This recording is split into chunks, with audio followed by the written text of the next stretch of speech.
Hoje, nesta Santa Missa, nós vamos rezar pelo 7º dia de falecimento do senhor Gestionete José Pinheiro, a pedido da sua família. Vamos rezar também por 1 ano de falecimento de José Limaque Velasquez, a pedido da sua família também.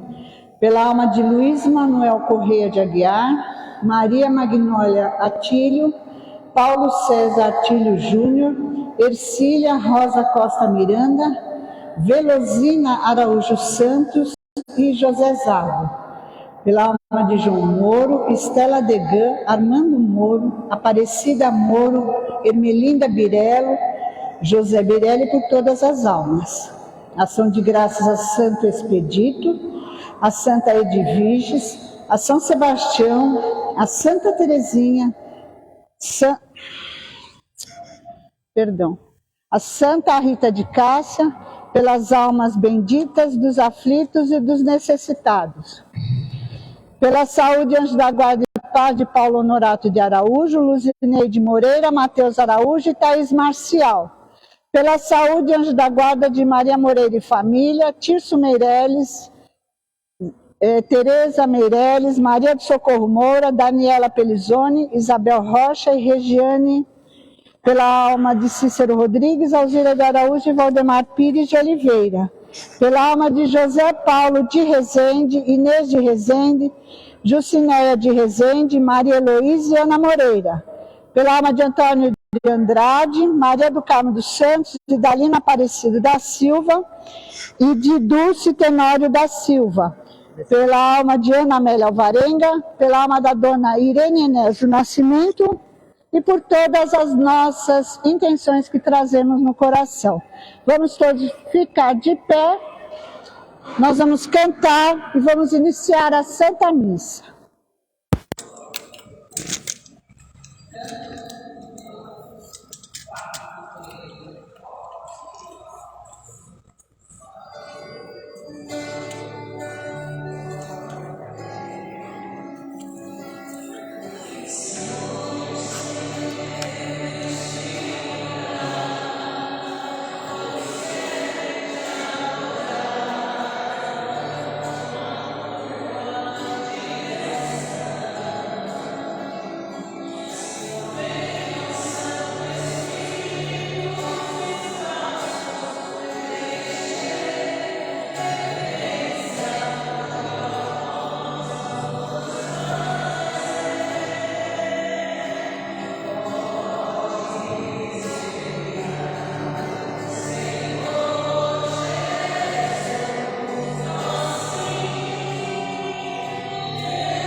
A acústica aqui é meio complicada, mas quem recebe o aplicativo, do grupo, né, da igreja, recebe com esse som daqui que está aqui e a voz fica perfeita, direitinho.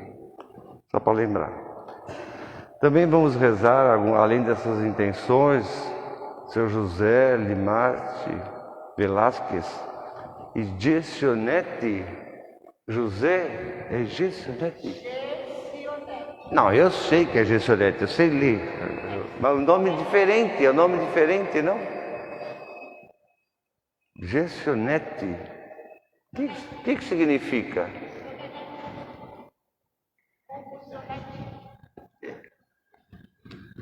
Que fala vocês? Gestionete, mas o que significa? Parece italiano, né? Não, mas não quer dizer nada, né? Não quer dizer, mas um nome bonito também, diferente.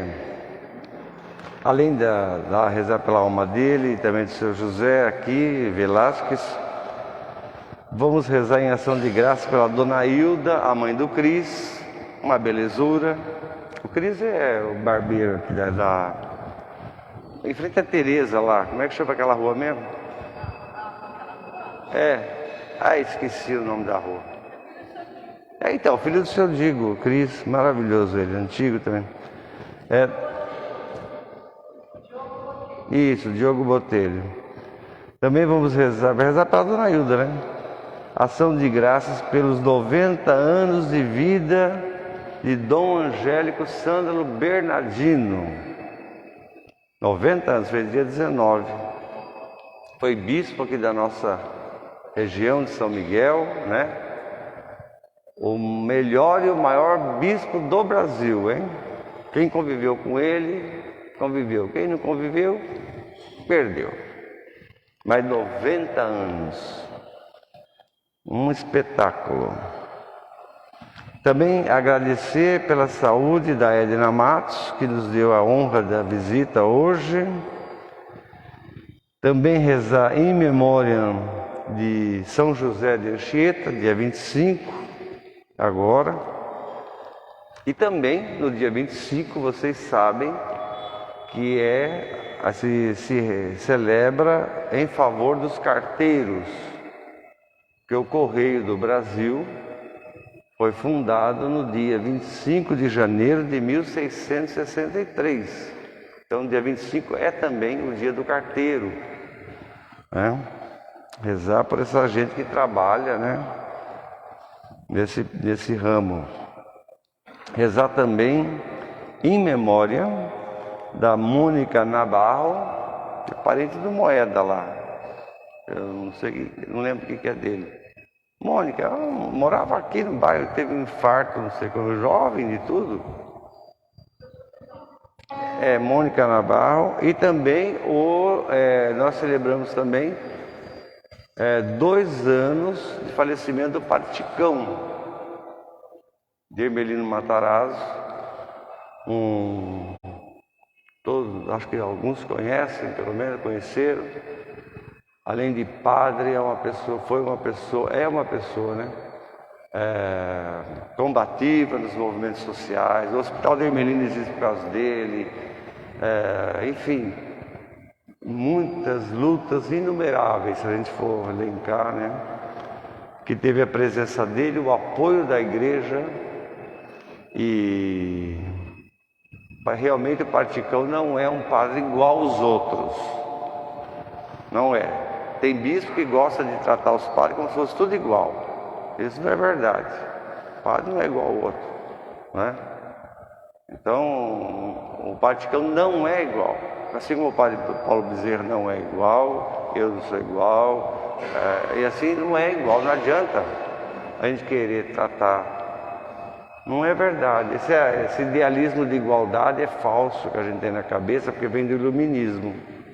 Mas enfim, tantas intenções que a gente tem que rezar hoje, lembrar, acolher a todos, né? Nesse dia tão especial que é o dia da ressurreição de Jesus e que nós, todo domingo, celebramos a Páscoa de Jesus. Cantai ao Senhor um cântico novo, cantai ao Senhor a terra inteira. A glória e o poder na sua presença, o esplendor e a majestade no seu templo.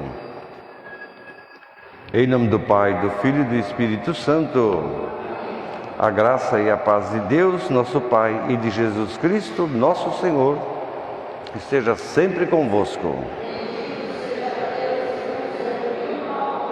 Pedir perdão a Deus pelos nossos pecados, da omissão, pela intolerância, né, que a gente comete no dia a dia.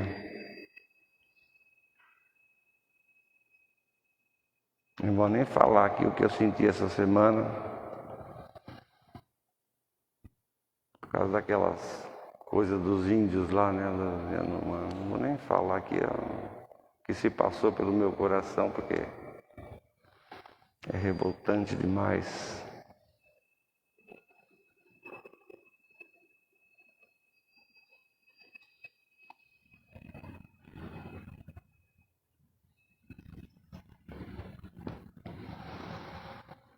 Tende compaixão de nós, Senhor. Manifestai, Senhor, a vossa misericórdia.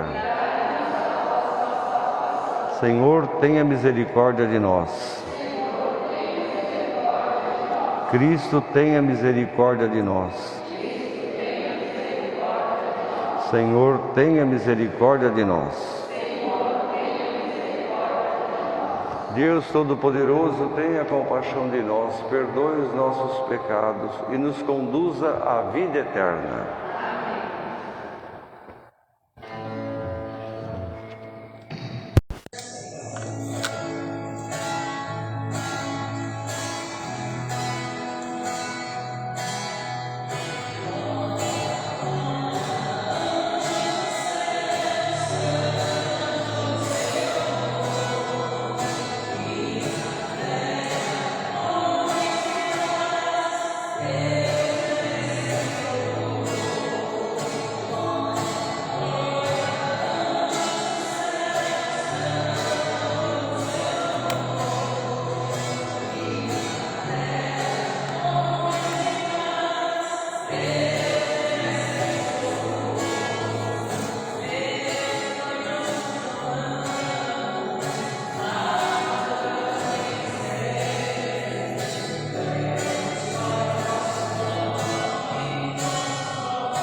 E eterno, dirigi a nossa vida segundo a vossa vontade, para que mereçamos produzir abundantes frutos de boas obras, em nome de nosso Senhor Jesus Cristo, vosso Filho, que é Deus convosco, na unidade do Espírito Santo.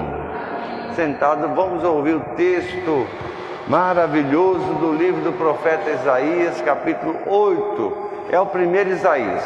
Nós já sabemos que tem 3 Isaías diferentes lá que escreveu. Esse é o primeiro Isaías, né? É chamado primeiro Isaías. Esse raminho está aqui porque hoje é dia da palavra, você sabe, né? A igreja celebra o dia da palavra de Deus hoje. Além de setembro, que é o dia de São Jerônimo, né? Ele que traduziu do hebraico para nossa língua e a gente foi... né? Então, o livro do profeta Isaías, capítulo 8, que fala da esperança, da luz. É preciso permanecer firme na fé. Essas 2 tribos que são citadas pelo profeta Isaías, Zabulon e Neftali, que Jesus depois lá na frente vai falar a mesma coisa. Jesus vai falar sobre isso. São 2 tribos que foram massacradas. É chamada de tribo, as 12 tribos são 2. Foram massacradas pelos assírios, que foi um povo muito poderoso. A Síria é mais ou menos onde hoje está a Armênia, né? Em cima do Iraque lá, da Turquia, etc.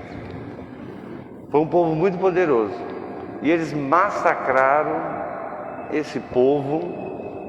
O que sobrou deles, confiscou o governo assírio, confiscou todo o patrimônio deles, carregou esse povo todo para a Síria, onde era proibido ter fé, proibido a religião, né? E por causa disso, a região norte lá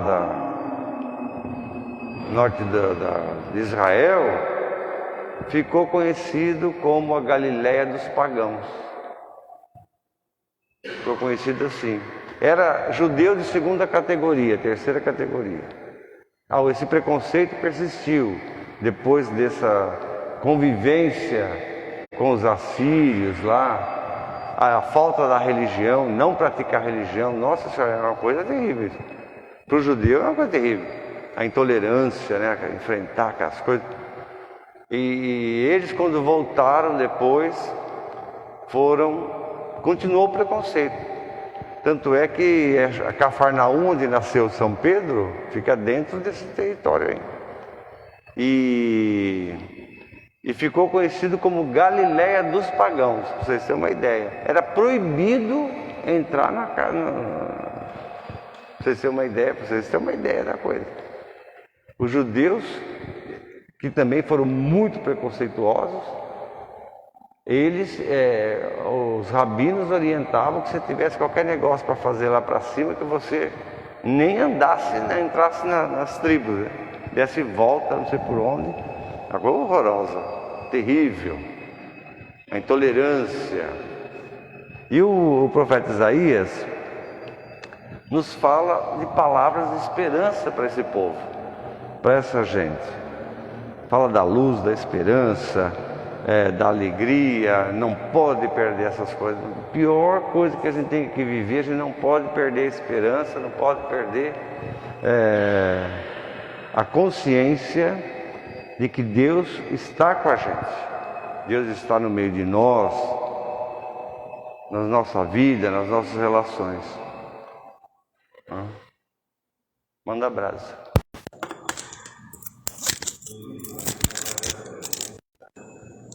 Leitura do livro do profeta Isaías.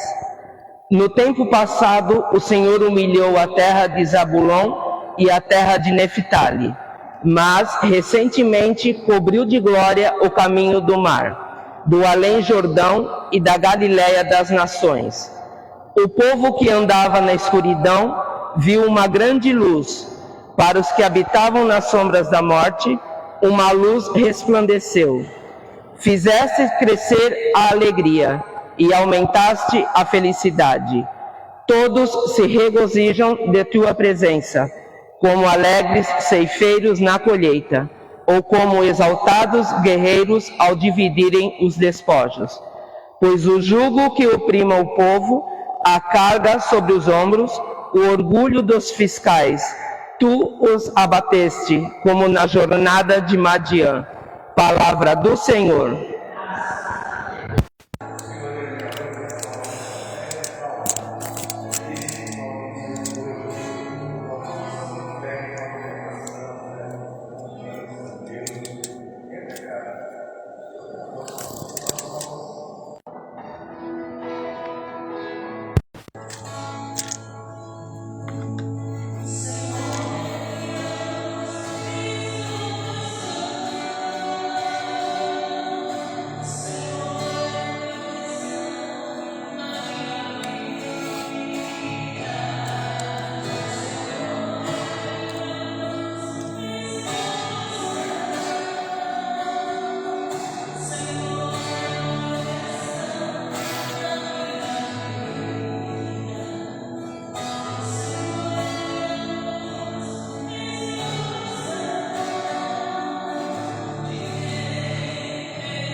é belo demais, né? Porque de novo falar da esperança. Mas a igreja não quis estressar vocês aí, a liturgia não quis estressar vocês, mas os momentos terríveis da vida da gente, que a gente tem que ter esperança, não é para qualquer um. O Salmo também diz isso, né? A gente tem a impressão que Deus vira o rosto para a gente, né? A gente tem essa impressão que Deus vira a face de nós, assim. Parece que Deus não quer olhar para nós. A situação real da vida, concreta da vida. Quantas vezes a gente passa por essas coisas? E o Salmo diz aí também, né? O Salmo repete um texto do profeta Isaías, o terceiro Isaías agora, capítulo 49, que diz uma frase muito interessante. Eu preciso ter uma ideia da densidade da realidade. Ainda que meu pai e minha mãe me esquecer, eu sei que Deus não vai esquecer de mim. Olha, como um pai e uma mãe podem esquecer do filho? Só se perder o juízo. Como é possível? Não dá para imaginar uma situação dessa, né? A não ser problema psiquiátrico. Mas fora disso, como uma mãe e um pai pode esquecer, pode rejeitar o filho? E o Salmo repete esse texto de Isaías falando sobre isso. São realidades que o Salmo apresenta para nós, que são muito atuais, porque de fato a gente morre muitas vezes na vida da gente. Eu já morri umas 3 vezes, né? A gente morre muitas vezes na vida da gente, a gente passa por situações terríveis. Mas a fé, a esperança, tudo isso tem que fazer parte da vida da gente. Como diz o Salmo, tenha coragem, né? Tenha coragem. Ter coragem.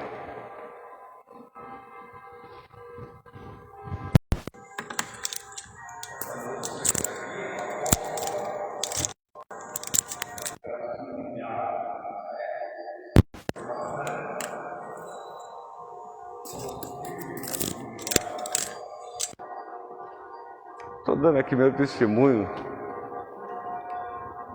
que eu a conheci desde mais jovenzinha, e por isso tenho essa liberdade de chamá-la assim. Edna, se fosse permitido que mulher fosse padre, você seria minha candidata. Mas como não é ainda, olha, ela sabe o empenho dela, né? Que ela teve. A Edna sempre foi fiel nesse sentido, na pastoral, sempre acompanhando os pequenos grupos, as pequenas comunidades que estavam surgindo, né? Quantas comunidades a Edna nos ajudou, animou, mas assim, por amor mesmo. Uma raridade na igreja, né? Uma raridade. Então, ela é uma apóstola da comunidade, das comunidades. Ela é assim. Quando eu era muito bravo, quando eu era mais jovem, ela várias vezes saiu chorando das reuniões, né? Mas tudo foi por obra de Deus. E a grande virtude da Edna é o fato de, mesmo a gente vivendo momentos de divisão na igreja, a Edna combate as divisões. Claro que ela tem a opinião própria dela, eu também tenho. Se eu fosse falar algumas coisas, eu mandaria muita gente para aquele lugar numa boa. mas eu tenho essa consciência de que isso não resolve. Você tem que conviver com os diferentes, tem que conviver com as diferenças. Claro, existe um limite na convivência, né? Tem um limite, não é verdade? Então, combater o cisma na igreja, combater a divisão, combater. Paulo diz aí, né? Ele fala, Jesus Cristo não está dividido. Por que tem gente na igreja que gosta de ficar dividindo? Ai, meu Deus do céu, quebrei a mesa. Gosta de ficar dividido. Por quê? Por quê? Caminhamos todos juntos. Deus está no meio de nós. Tolerância a gente tem que ter uns com os outros. Mas há limites. Há limites. Vamos lá, Edna, justamente esse texto da carta de Paulo, com aquela comunidade horrorosa lá, né?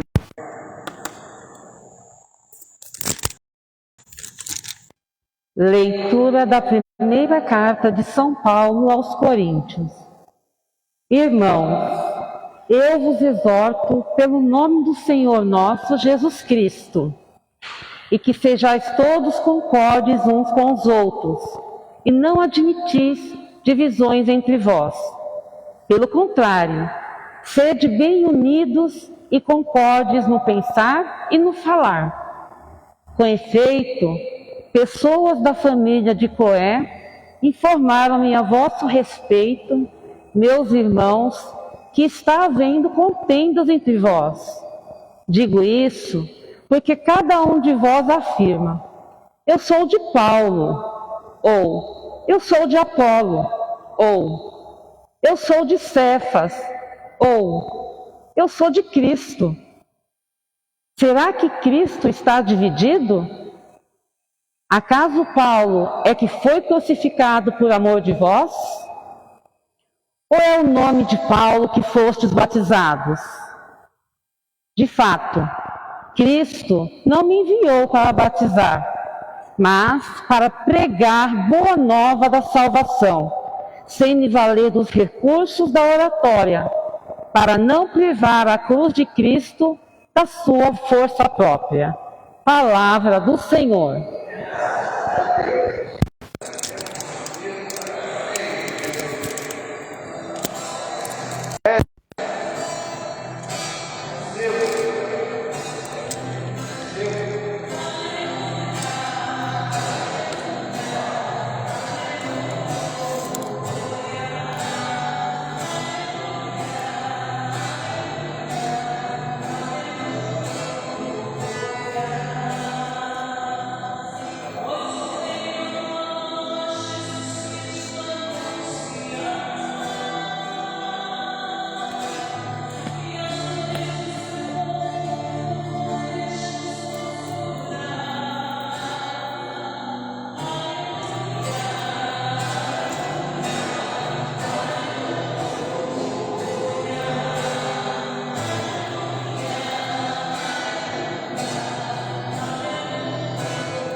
Evangelho de nosso Senhor Jesus Cristo segundo São Mateus. Quando Jesus ouviu dizer que João Batista tinha sido preso, Jesus se retirou para a Galileia, deixou Nazaré e foi habitar em Cafarnaum, onde nasceu São Pedro. Cafarnaum, terra à beira-mar, no território de Zabulon e Neftali. Assim se cumpria, diz o São Mateus, se cumpria aquilo que o profeta Isaías tinha falado lá atrás. Terra de Zabulon, terra de Neftali, caminho do mar, além do Jordão, Galileia dos pagãos. O povo que andava nas trevas viu uma grande luz. Para aqueles que habitam na sombra da morte, olha só as palavras, sombra da morte, uma luz se levantou. Desde então, Jesus começou a pregar Se arrependam dos seus pecados. Parem de fazer coisa errada. Porque está próximo o reino dos céus.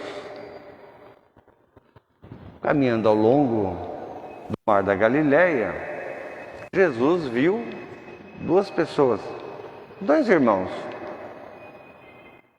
Pedro e André, que eram irmãos, Pedro e André, trabalhando ali, lançando as redes no mar, porque eles tinham essa profissão, eles eram pescadores. Disse Jesus para eles: venham comigo, me siga, eu farei de vocês não mais pescador de peixe não, mas pescador de homens. Eles deixaram imediatamente tudo, e seguiram Jesus.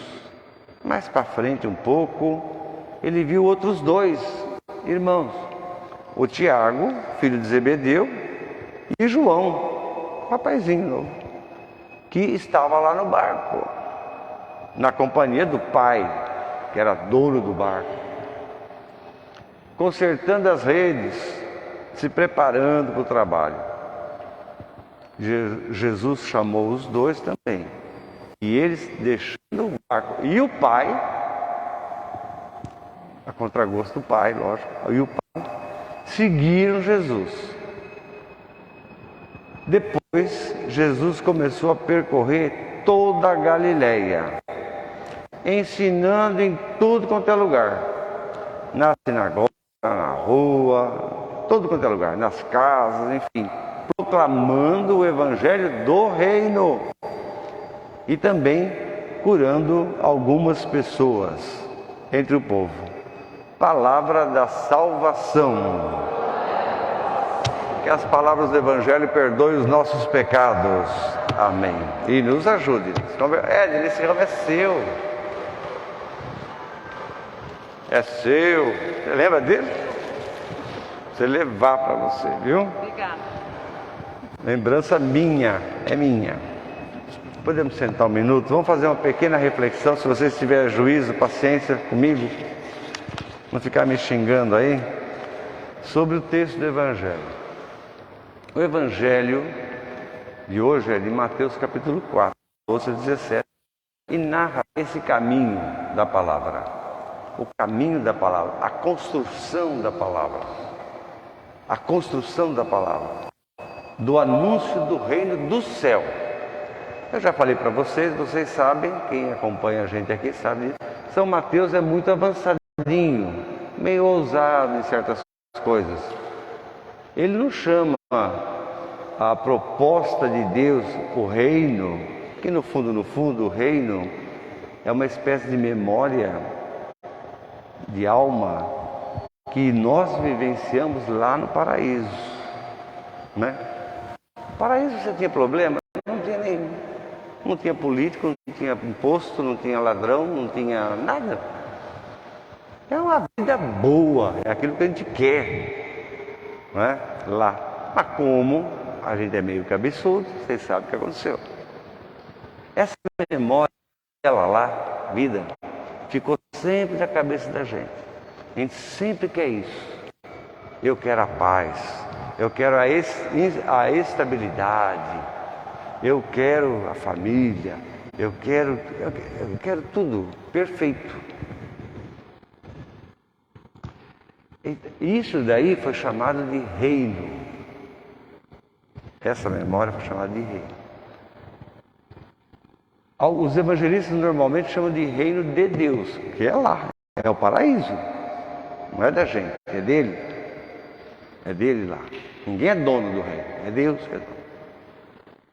Mas São Mateus é mais avançadinho e sapequinha, hein? São Mateus fala que o reino é do céu. Falar de Deus já é complicado, né?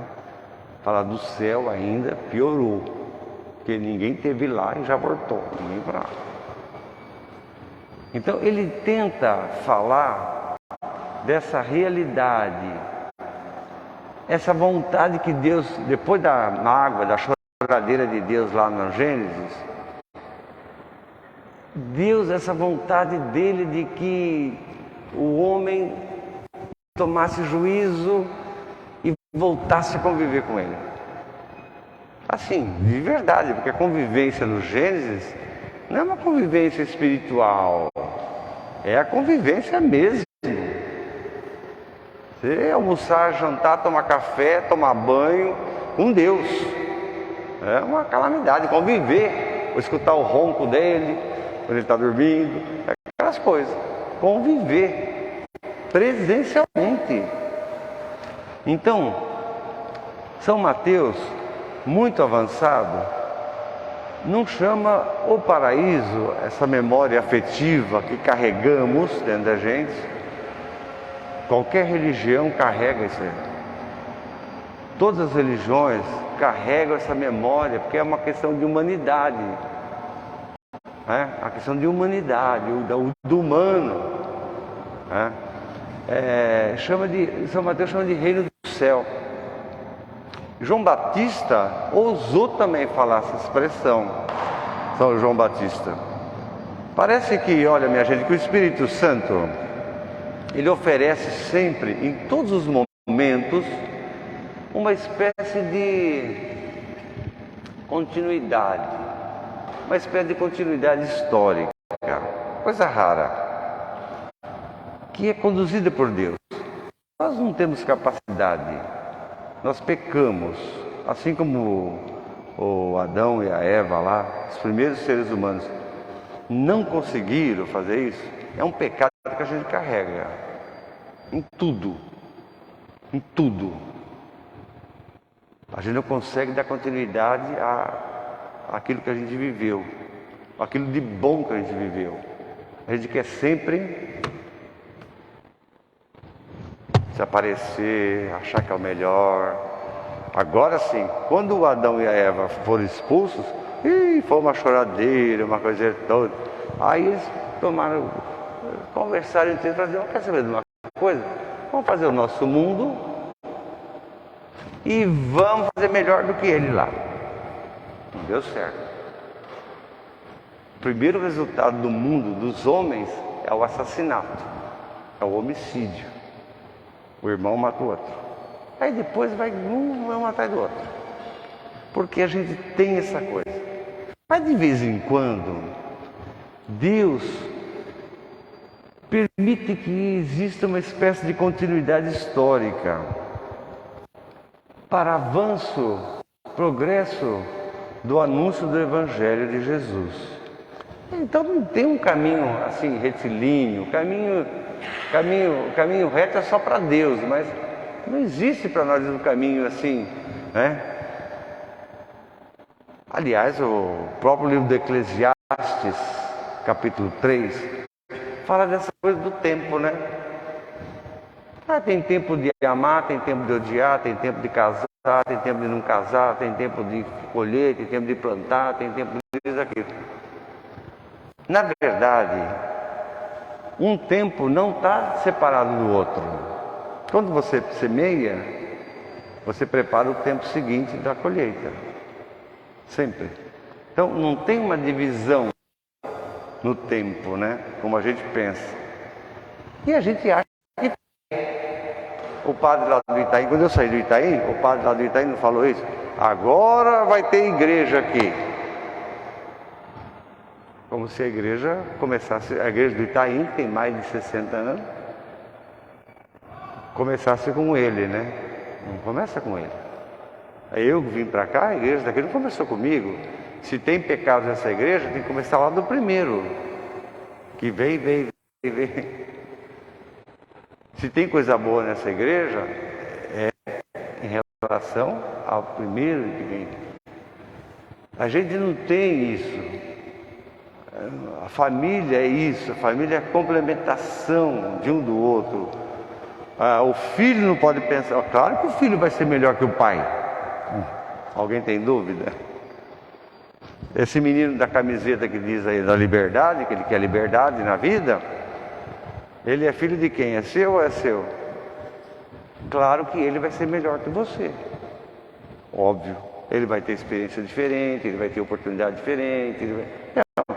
Agora, se ele pensar assim, eu vou ser melhor que meu pai, então meu pai não me interessa mais, acabou. E se você, por inveja, para puxar a vida, meu filho, olha que beleza,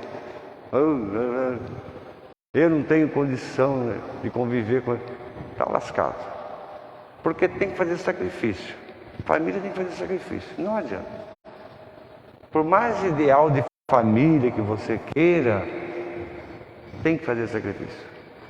O homem não pode pensar só nele mesmo, a mulher não pode pensar só nela mesma, o filho não pode pensar só nele mesmo.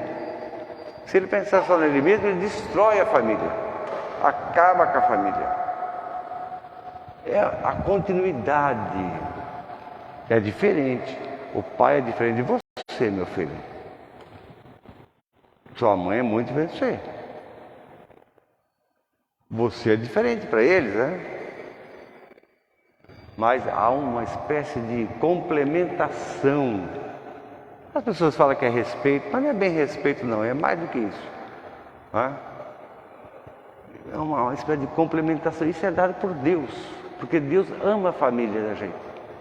Qualquer família, Deus ama a família da gente.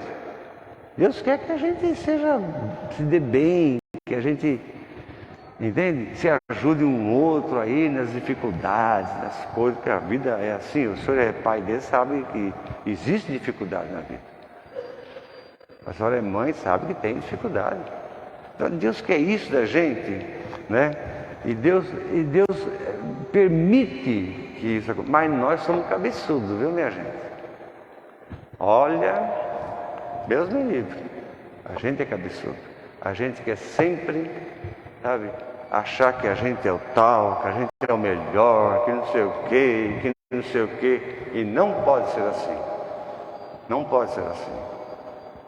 Assim como na igreja, todos dão a sua participação, a sua contribuição de acordo com o seu tempo, de acordo com a sua mentalidade. Tem coisa boa? Tem. Tem coisa ruim? Tem. Agora, cabe a gente ter esse discernimento, não é? Ter esse discernimento. Aliás, um dos dons do Espírito Santo é o discernimento. É o discernimento. O Espírito Santo tem dom para chuchu, tem acho que mais de 3.000 dons. Né? A gente resume em 7, né? Mas tem muitos dons. O Espírito age na história, essa é a verdade. O Espírito age, o Espírito de Deus age. É um movimento. Jesus compara como o vento, é um vento. É como um vento. Quem controla o vento? Ninguém. O vento vem, o vento vai. Você pensa que vai dar uma brisa gostosa, vem um tsunami de vento no você. Não é, a gente não controla. Então, um dos dons do Espírito Santo é o discernimento. Tão necessário hoje, para o homem, para a mulher, para os jovens, para as crianças, para a igreja, para a política, para tudo. O discernimento é fundamental. Muito, precisamos muito. Sabe por quê? Flores de trigo que nós somos, vivemos no meio do joio. Essa é a verdade. Nós somos flores de trigo que vivem no meio do joio. Aí você fala assim, como uma parábola lá, né? Os apóstolos falaram para Jesus, vamos cortar o joio, então. Vamos acabar com ele, pegar a foice e acabar. Não, Jesus fala, não. Porque o joio é uma planta que se você botar uma planta de trigo do lado, você não sabe nem a diferença. Não é tão igual. Você não conhece a diferença. E nós vivemos um tempo assim. Vivemos como o trigo no meio do joio. Essa é a verdade. Por isso o discernimento. Ter o discernimento. Mas eu lembrei de uma coisa. Lembrei de uma palavra do Dom Angélico, já que ele faz 90 anos. Estamos celebrando também. Um dia na casa dele, ele mora na Brasilândia aí, na casa dele, quando fomos eu, Padre Paulo Bezerra, o Padre Chicão.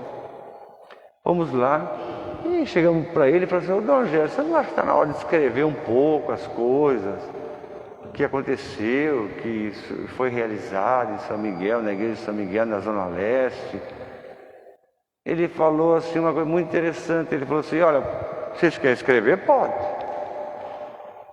mas não sobre mim.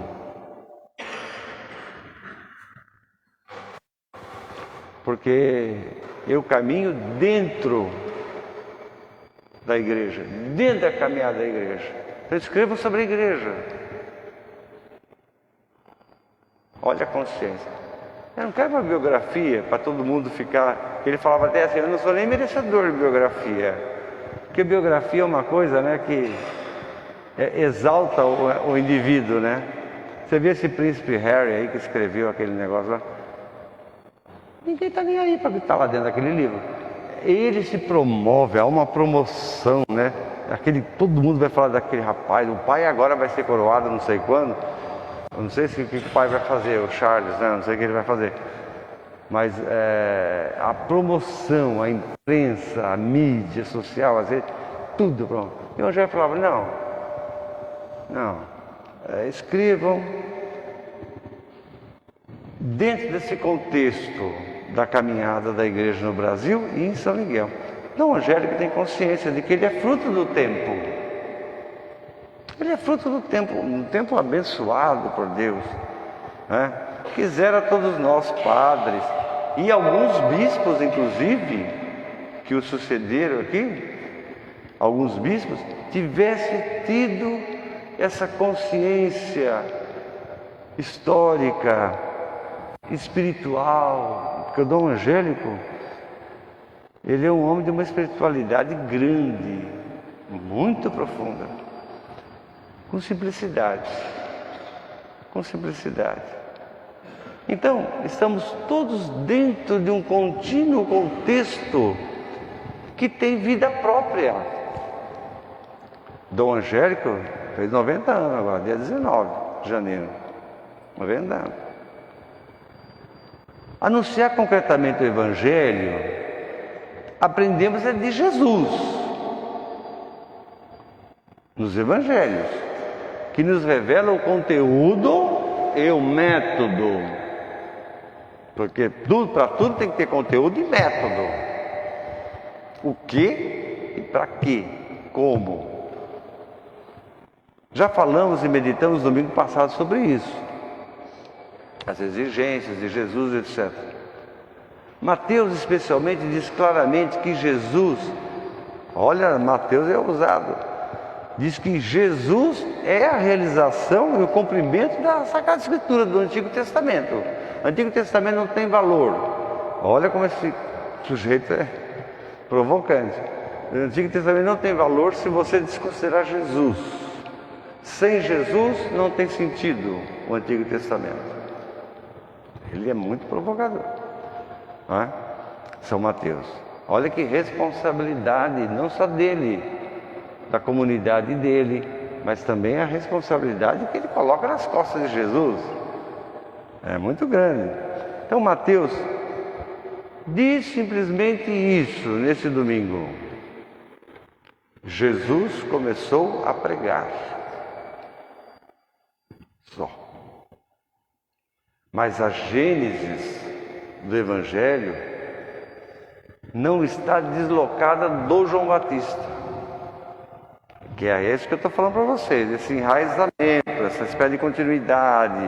Ora tem continuidade, ora não tem, mas sempre vai ter essa agitação, né, que vem do Espírito. Jesus absorveu a mensagem de João Batista, de alguma forma. O João Batista é João Batista, Jesus é Jesus. Mas vocês reparem, Jesus não fala assim: João Batista era um tonto, agora sou eu agora, eu aqui, bom, eu que vou dar, eu que vou falar a verdade agora, é eu mesmo, é eu. Não faz isso. Ele respeita João Batista, ele respeita o conteúdo do João Batista, ele participou daquela coiseira toda do João Batista. Jesus participou de tudo aquilo. Então Jesus não tem rompimento. Não há um rompimento, não há uma divisão. Não existe divisão. Jesus absorve algumas coisas do João Batista.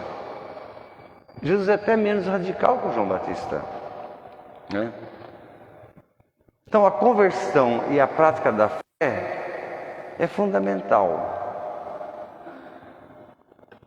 E Jesus falava coisas bonitas, coisas que traziam alegria para as pessoas, mas também falava da realidade. Falava de coisas bonitas. Ele chegava e dizia para as pessoas: olha, o reino, a vontade de Deus está perto da gente. Ele está no meio de nós. Ele caminha conosco.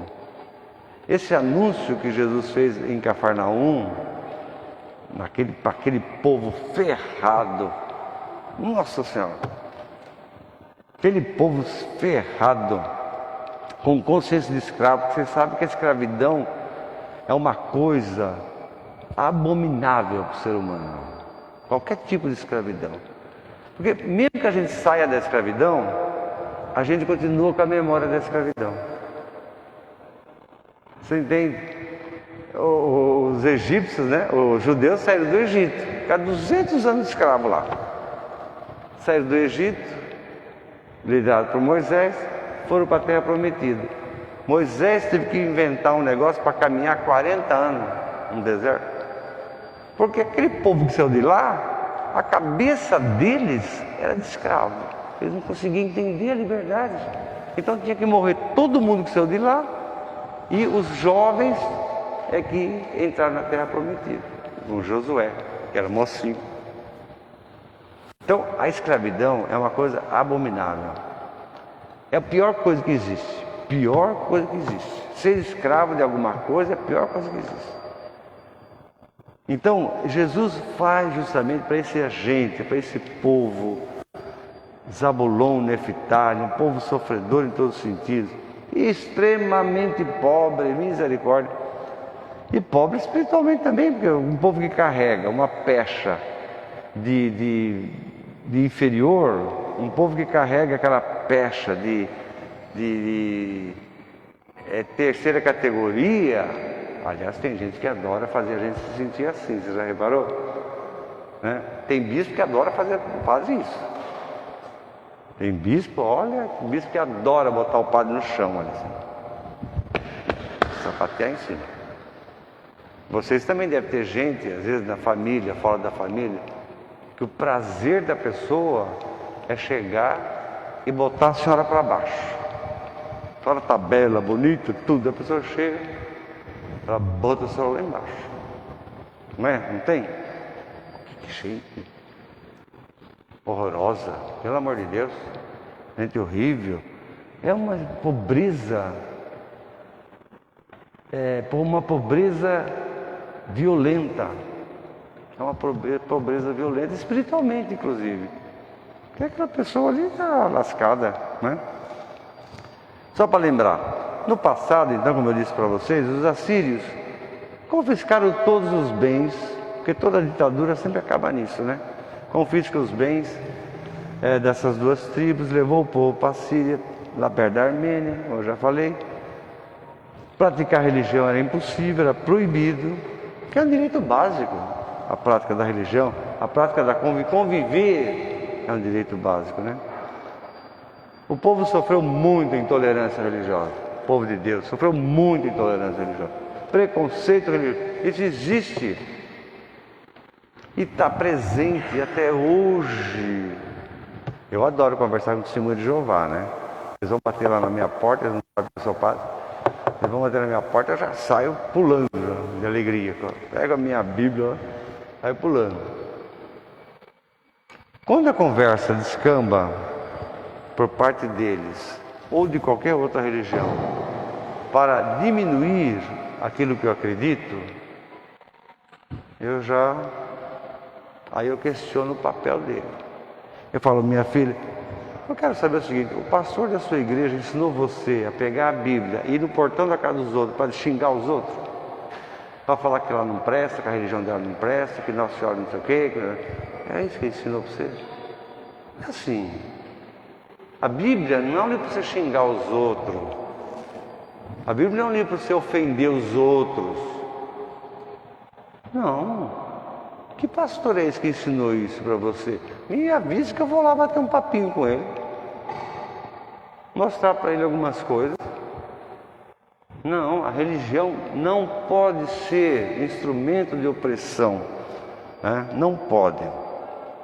Intolerância religiosa é inaceitável.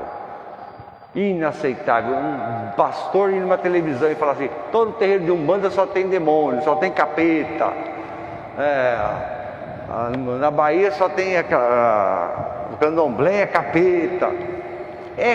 Vai ter que ir para cadeia pra gente assim. É a mesma coisa de um evangelho falar que nós somos uns merda. Não, que negócio é esse? Intolerância religiosa. Isso. Jesus passou por tudo isso também. Mas lá ele enfrenta esse negócio aí, anunciando o reino.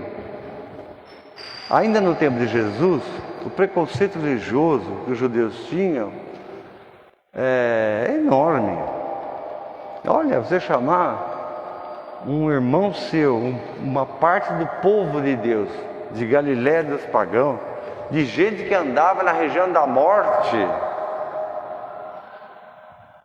Não, ainda é um povo só. Eu sou diferente, o outro é diferente, mas é um povo só. Você gosta de falar tudo vagabundo, tem gente que gosta de ser assim, tudo é vagabundo, tudo é não sei o quê, não é bem assim. Cuidado com o preconceito, a intolerância. Isso é gravíssimo, muito grave. Então Mateus revela que Jesus, quando foi para Cafarnaum, Jesus está fazendo o que Deus quer, diz Mateus. Jesus está fazendo o plano de Deus. Jesus é a luz da Páscoa, anunciado pelos profetas. A luz da Páscoa verdadeira é Jesus, que enfrenta e que destrói, que rompe todo tipo de regra social e todo tipo de regra religiosa. A primeira ação de Jesus, olha só o Evangelho, né? A gente pensa que a parte importante é quando Jesus decide iniciar, mas não é. A decisão de Jesus de anunciar o Evangelho do Reino, do céu, segundo Mateus, trazer de volta o paraíso lá passado, produz uma outra ação. Talvez Jesus nem esperasse. Produz uma outra ação. Qual é a outra ação? Não fazer as coisas sozinho. Escolher pessoas, chamar pessoas. Foi aí que Pedro, André, Santo André, e Tiago, o João era novinho, o João tinha a idade desse menino aí da camiseta aí. Você imagina? Imagina o Zebedeu, o pai, que o pai era mais endinheirado, né? Zebedeu era mais endinheirado, que era dono do barco, era essa coisa, naquela época, um cara que tem dono de um barco, ele não é qualquer um. Imagina, o Zebedeu ficou doido da cabeça, quase ficou louco. E mais o Tiago, que é o mais velho, e o João, que vai ser o futuro João Evangelista, né? E eles fazem a mesma coisa que Pedro e André. Briga com o pai até, fala um monte de coisa, mas segue Jesus. No final tudo vai dar certo. A gente sabe disso. Mas uma ação de Jesus provoca outra. Que faz parte do método. Anunciar o Evangelho tem que ter comunidade. Tem que ter igreja. Não se faz isso sozinho, se ensinando Jesus hoje.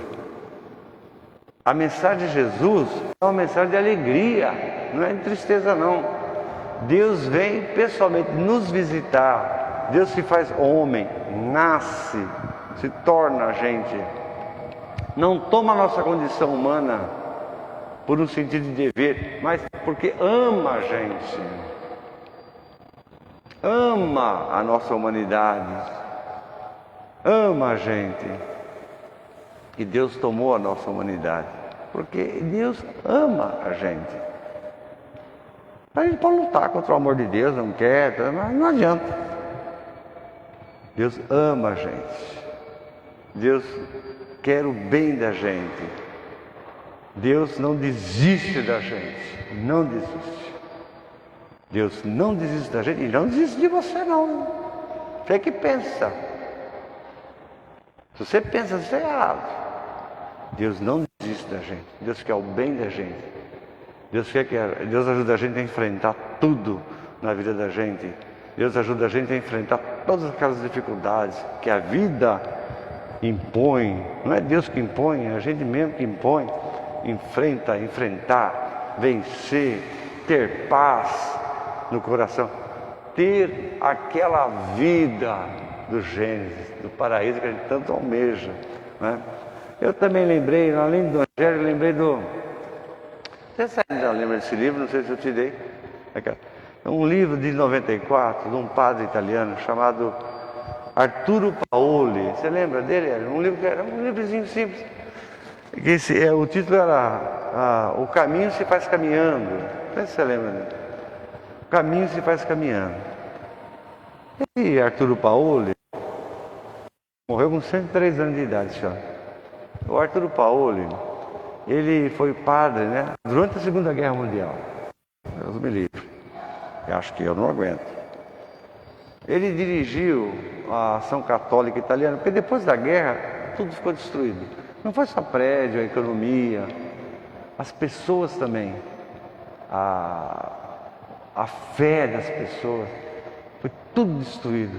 O nazismo e o fascismo conseguiram destruir a humanidade das pessoas. Coisa própria.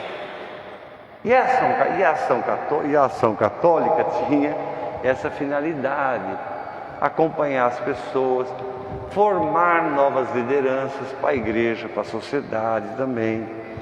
Tinha essa finalidade. Aqui no Brasil, lá na Itália era o Arturo Paoli. Aqui no Brasil era o Dom Helder. Dom Helder foi chamado, né, para acompanhar a ação católica brasileira que existia. Mas o essencial, eu quero dizer o essencial para vocês.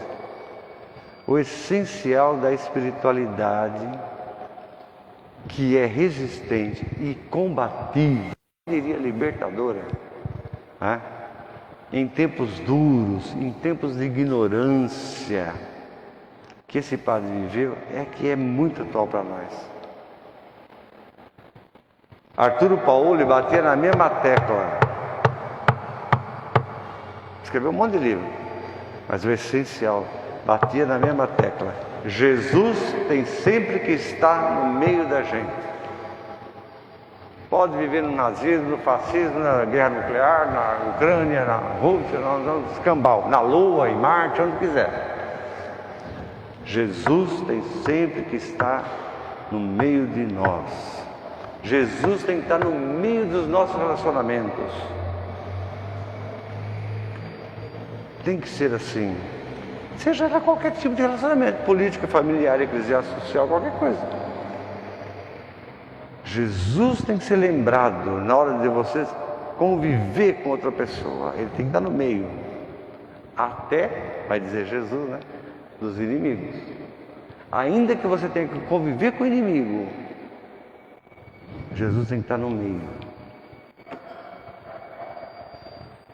Um judeu, seguidor da lei, conviver com um soldado nazista, um cristão, muitos cristãos foram assassinados, né, no nazismo. Um cristão conviver com um soldado nazista, se Jesus não está no meio, acabou. Jesus tem que estar no meio, ainda que seja com os nossos inimigos, dizia o Arturo Paoli. Uma questão essencial para nós hoje em dia. Você vê um irmão ignorante, a vontade que a gente tem é pegar o cabo de enxada e sair dando. Não. Deus há de ter misericórdia dessa gente. Deus há de ter misericórdia. Deus há de ter piedade. Deus há de salvar a alma dessa gente. Porque nosso esforço é pouco. Só Deus é que pode. Então, Jesus Dizia Paoli, Jesus é justo. Ele é justo. A justiça, porque Jesus é justo, se faz quando Jesus de Nazaré está entre a gente. Quando Ele não está entre nós é sacanagem. Viu? É adultério. É safadeza. Quando Jesus está no meio da gente, não é assim. Em qualquer tipo de relacionamento. Se Jesus de Nazaré, que vive no meio de nós, for eliminado, a Daniela Hervé diz assim, o cristianismo implode. Acaba. O cristianismo termina. Finito. Enterrado. Sem ressurreição. Diz ela. Meus irmãos, como Jesus, vamos conviver, vamos amar, vamos ter misericórdia no coração, vamos ser pessoas boas, que esse é o objetivo. Não vamos ser intolerantes, não vamos carregar o ódio. O profeta Isaías lá no Antigo Testamento fala, quem tem ódio e está com o coração envenenado, já era. Não tem jeito. Não deixar o ódio, não envenenar o coração, não envenenar a cabeça. Combater a intolerância religiosa. Não devemos enganar, iludir. Isso é coisa do mal. O diabo faz isso, o diabo engana, o diabo mente. Hoje em dia, né, já está uma moda de essa necrodevocionismo. É um devocionismo que não é saudável, é um devocionismo escravizante, é um devocionismo que, pelo amor de Deus, o que aconteceu hoje em dia? A doutrina da igreja está sendo afrontada, xingada por padres safados e canalhas. Mandaram um vídeo para mim que eu fiquei, não entendi nada daquilo. Um padre fazendo uma novena, não sei o que diabo que era que ele estava fazendo, para recolher as lágrimas de Nossa Senhora. Que negócio é esse? Então, quem recolhesse a lágrima, estava feito na vida. Que história é essa? Quer dizer que eu tenho que fazer a Nossa Senhora chorar, cara, para poder ter... E xingando todo mundo, xingando o Papa, xingando o Concílio Vaticano, xingando todo mundo. Que negócio é esse? Eu não acreditei naquilo. Falei, não, isso deve ser mentira, não é possível. Mas é verdade, minha gente. Hoje em dia, sabe aquela devoção saudável? Rezar o terço, ir para a Aparecida, rezar, ficar silêncio. Isso não vai mais nada, não. Hoje em dia é umas invenções que vão fazendo, que vão inventando umas coisas. Evangelho fica lá não sei aonde, não vale mais nada. Igreja não vale mais nada. Um padre lá do Itaim, que eu não vou falar quem que é, disse numa missa assim, dia de Santa Rita. Disse numa missa, isso daqui não vale nada. Essa mulher não vale nada. O que vale é a relíquia dela. Então, eu tinha que ir lá em Assis, no convento, lá onde ela está enterrada, ver se tem um pedaço de osso, alguma coisa dela para trazer para casa. Aquilo tinha valor. Não é verdade. Eu até como brinquei, né, para o pessoal da paróquia lá, por que não pegou o martelo já e arrebentou tudo? Olha aonde vai. Vocês têm que tomar cuidado, hein, gente? Que rede social está cheia desses necrotérios de religião aí, viu? Toma cuidado. Que engana, que tudo é por causa de dinheiro, na verdade. Que engana, que não pode. Temos que combater isso. Amamos a igreja, amamos a doutrina da igreja. Claro que a gente quer mudança, queria que a igreja fosse avançadíssima, lógico que a gente quer. Mas não é fácil. A igreja não é mais avançada por causa de vocês. A igreja não é mais avançada por causa de vocês. Vocês são assim, ó. Vocês são assim, ó. Vocês são mais quadrados que esse quadrado que vocês têm na mão aí. Que faz, como é que chama esse negócio aí? Como é que chama esse negócio que vocês têm? Esse negócio aqui. Como é que chama isso? É cubo mágico, né? Vocês são mais quadrados que isso aqui, ó. Pra vocês terem uma ideia. Então a igreja caminha conforme a perna de vocês. O Papa Francisco, o coitado do Papa deve sofrer para chuchu.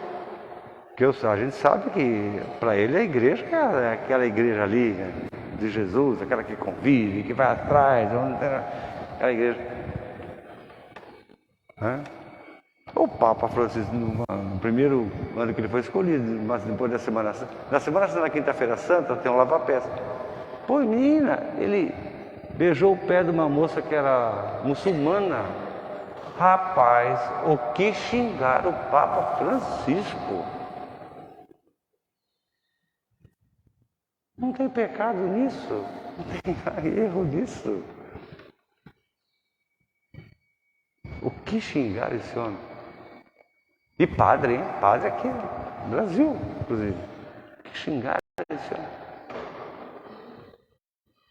Então, não ser assim, né? É bonito o quadrado, o cubo, é lindo, mas não ser assim, não ser desse jeito. A igreja caminha com a perna de vocês. Se vocês quiserem que a igreja volte para a Idade Média, ela volta. Se vocês não querem que a igreja avance, caminhe, absorva as mudanças, né? Científicas, sociais, políticas e eclesiásticas, a igreja absorve. Mas não se deixe, não, você não é para, sua fé não é para ir para o necrotério, hein? Quem vai para o necrotério é defunto. Não deixa a sua fé ir para o necrotério. Combate de coisa, numa boa, mas combata. Jesus tem que estar sempre no meio da gente. Tenhamos Jesus sempre no meio da gente, que Ele sempre vai nos fortalecer. Creio em Deus Pai Todo-Poderoso.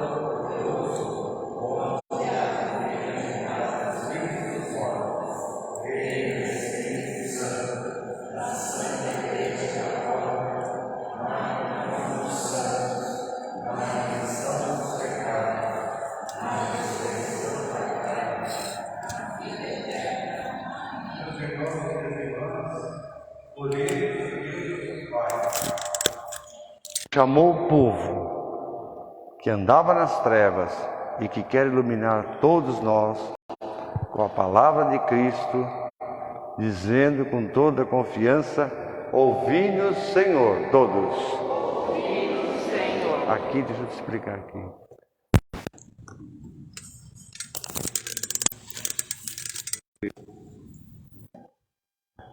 É um que seja certo, mas uma língua português mais refinada.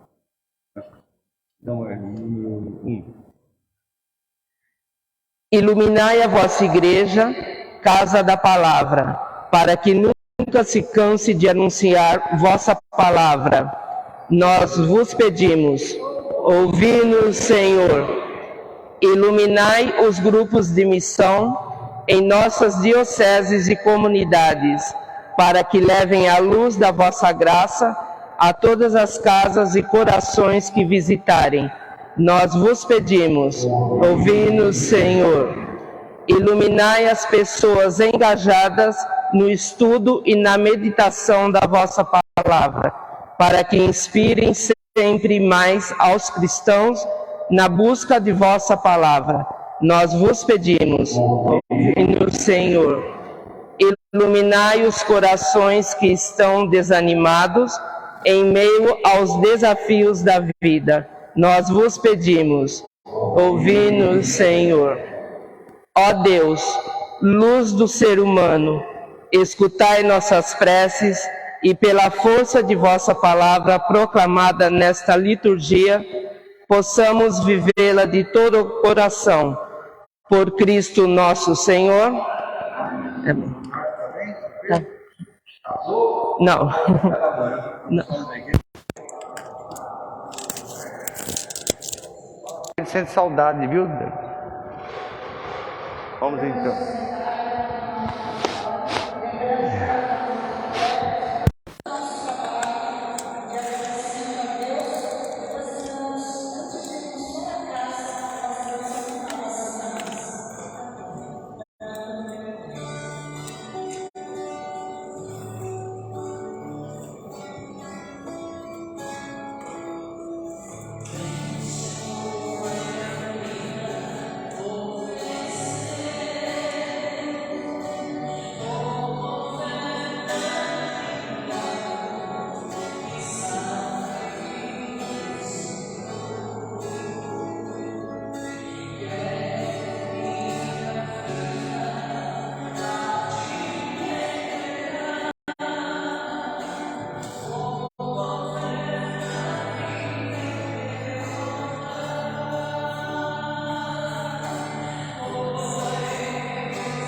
Para a glória do seu nome, para o nosso bem. Aceitai benignamente, com bondade, santificai, Senhor, os nossos dons, a fim de que se torne para nós fonte de verdade e de salvação, de dignidade. Por nosso Senhor Jesus Cristo, vosso Filho, na unidade do Espírito Santo. O Senhor esteja convosco. Corações ao alto. Demos graças ao Senhor nosso Deus. Senhor Pai Santo, Deus eterno e todo-poderoso, é verdadeiramente o nosso dever, a nossa salvação, te agradecer sempre, em todo lugar, em toda parte, por Cristo nosso Senhor. Nascendo da Virgem Maria, Ele renovou a antiga condição humana. Com a sua morte, destruiu todos os nossos pecados. Com a sua ressurreição na Páscoa, conduziu-nos à vida eterna. E quando subiu ao céu, abriu para nós as portas do céu. Por isso, com os anjos e os santos, proclamando a vossa glória, dizemos a uma só voz: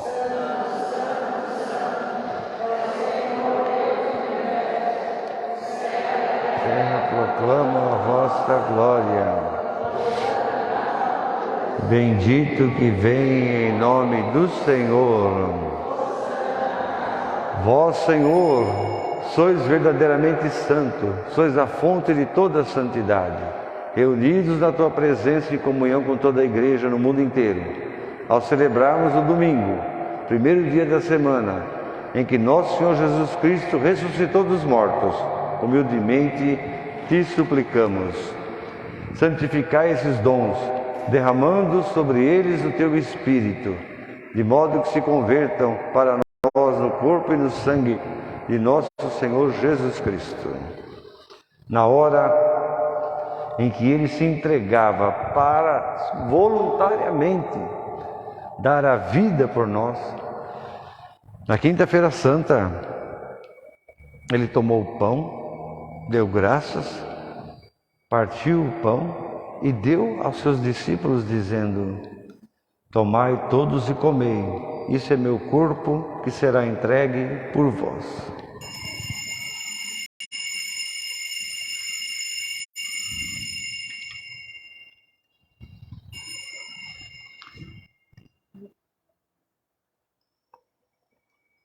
Do mesmo modo, no fim da ceia, no final, tomou o cálice, dando graças, e deu a seus discípulos, dizendo: tomai todos e bebei, esse é o cálice do meu sangue, o sangue da nova e da eterna aliança, que será derramado por vós e por todos, para a remissão dos pecados. Fazei isto em memória de mim.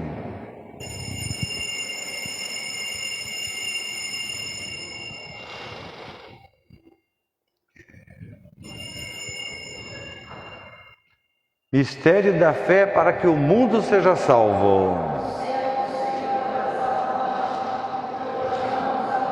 Ressurreição. Celebrando agora, Senhor, o memorial da morte e da ressurreição de Jesus, nós te oferecemos o pão da vida e o cálice da salvação e te agradecemos porque o Senhor nos admitiu aqui na tua presença para te servir nesses santos mistérios. Humildemente vos suplicamos que, participando do corpo e do sangue de Cristo, sejamos reunidos pelo Espírito Santo num só corpo. Lembrai-vos, Senhor, da Igreja, dispersa por toda a terra. Torne a Igreja mais perfeita, torne a Igreja mais perfeita na prática do amor, na prática da caridade, em comunhão com o Papa Francisco, com o nosso Bispo Algacir e todas as pessoas de verdade que estão a serviço do povo de Deus. Lembrai-vos também de teu servo Gestionete José Pinheiro, do seu José Limar Velasquez. Lembrai-vos de tantas pessoas, da Dona Mônica, do Padre Ticão, misericórdia, Padre Ticão. Lembrai-vos de todas essas pessoas e de muitas outras que o Senhor chamou para vós, configurados como Cristo, na cruz, na morte, com Cristo, que todos eles tomem parte, as santas almas benditas tomem parte da ressurreição. Tenha misericórdia de nós, Senhor. Dá-nos a graça de participar da vida eterna. Com a Virgem Maria, Mãe de Deus, com São José, com os bem-aventurados verdadeiros e legítimos, Só vale esse, verdadeiros e legítimos apóstolos, e todos os santos que desde o princípio do mundo viveram na vossa amizade, para cantarmos os teus louvores. Por Jesus Cristo, o vosso Filho. Por Cristo, com Cristo e em Cristo, a vós, Deus Pai Todo-Poderoso, na unidade do Espírito Santo, toda a honra e toda a glória, agora e para sempre.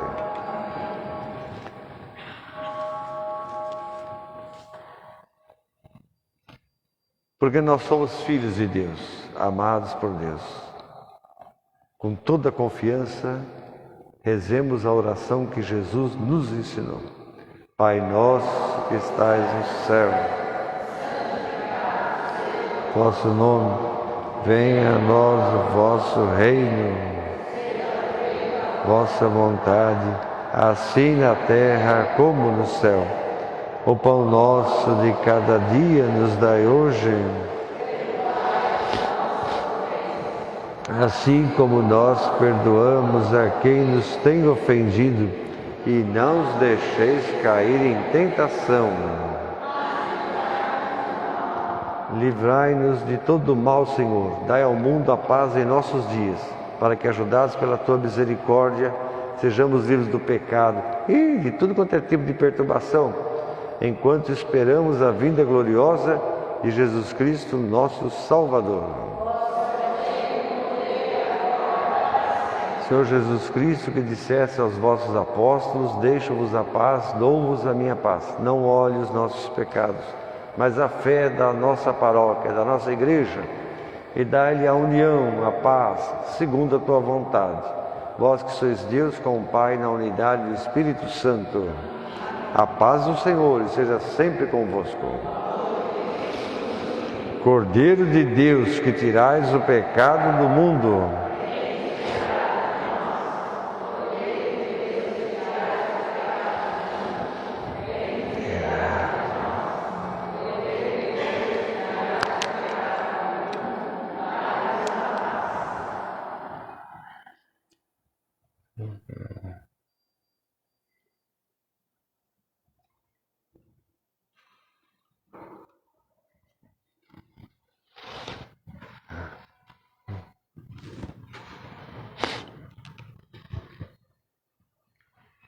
eu sou a luz do mundo, disse Jesus. Quem me segue não anda nas trevas, mas terá a luz da vida. Eis o Cordeiro de Deus que tira o pecado do mundo.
passado, aquele menino que estava aqui, né, o Davi, o menininho, não sei se vocês viram no aplicado na missa.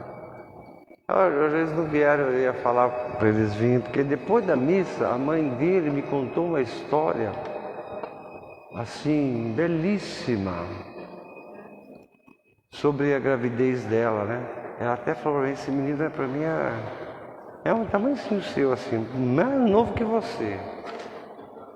Eu conversando depois, eu até falei para ela, por que você não vem na missa domingo? Fala essa história que você... Olha, ela tentou engravidar acho que umas 5, 6 vezes. Estou falando assim, é melhor ela contar mesmo, eu não sei contar direito. E vivia assim, daquele jeito, sabe? Eu não sei explicar, porque deve ser muito complicado para uma mulher, né? Querer ser mãe, desejar ser mãe, é muito complicado. Aí ela disse que fez um tratamento, tudo, ia fazer inseminação, né, artificial, porque era muito perigoso, né, a morte, né? Vocês sabem que esse negócio de inseminação é muito bonito. Vixe, pode causar um monte de coisa, Deus me livre. E ela acabou tendo, eu até perguntei, mas você fez inseminação? Não, foi natural. Menina, você sabe o risco que você correu? Depois desse menino veio e nasceu. Chama Davi o menino. Maravilha. E ela contou aquilo, nossa, eu fiquei tão... né? É isso, né? É você enxergar a ação de Deus, ter esperança, caminhar, fazer seu sacrifício também, que tem que fazer. A gente não adianta, minha gente. Esse negócio que falam muito sabe? Não é verdade. Tem que ter sacrifício. Meu filho, você quer liberdade? Você vai ter que fazer sacrifício pra caramba. Está entendendo? Não é essa conversinha, não precisa fazer sacrifício nenhum, é tudo mundo. Não vai fazer conversa não. Não. Essa conversinha que existe por aí, né? Não, sacrifício. Ela me contou umas coisas tão bonitas. A Edna está aqui hoje também, né?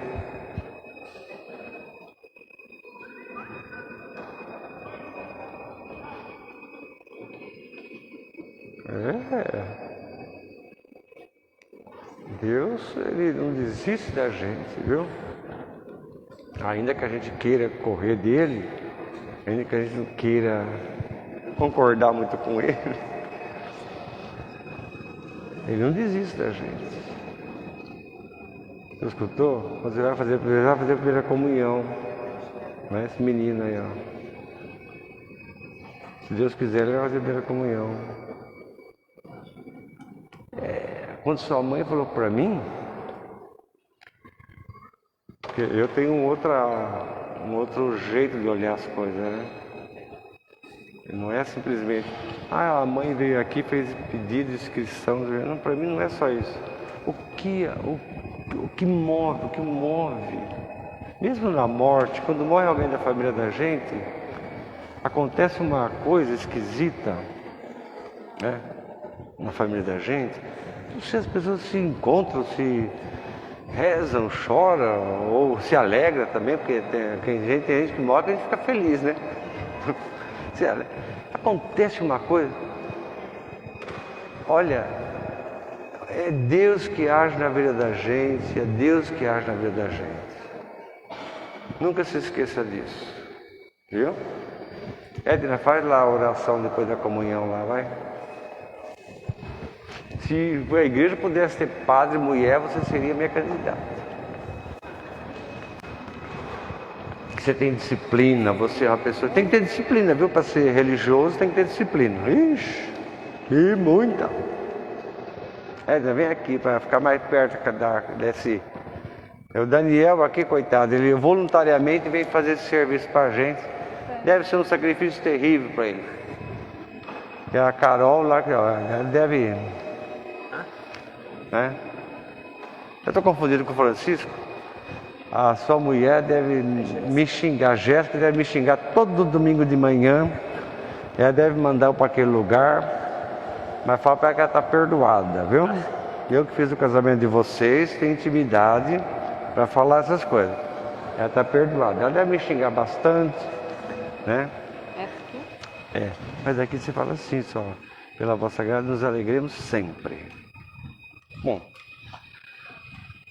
oremos, vamos ficar de pé.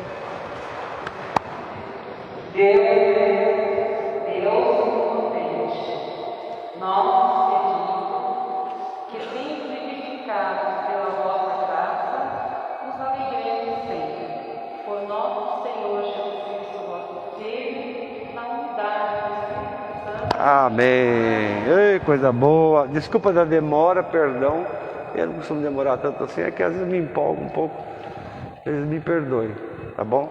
Quem estiver me xingando aí está perdoado também, pode ficar sossegado, não vai, né? O Senhor esteja convosco. Abençoe-vos o Deus Todo-Poderoso, o Pai, o Filho e o Espírito Santo. Vamos em paz, que o Senhor acompanhe vocês hoje e sempre.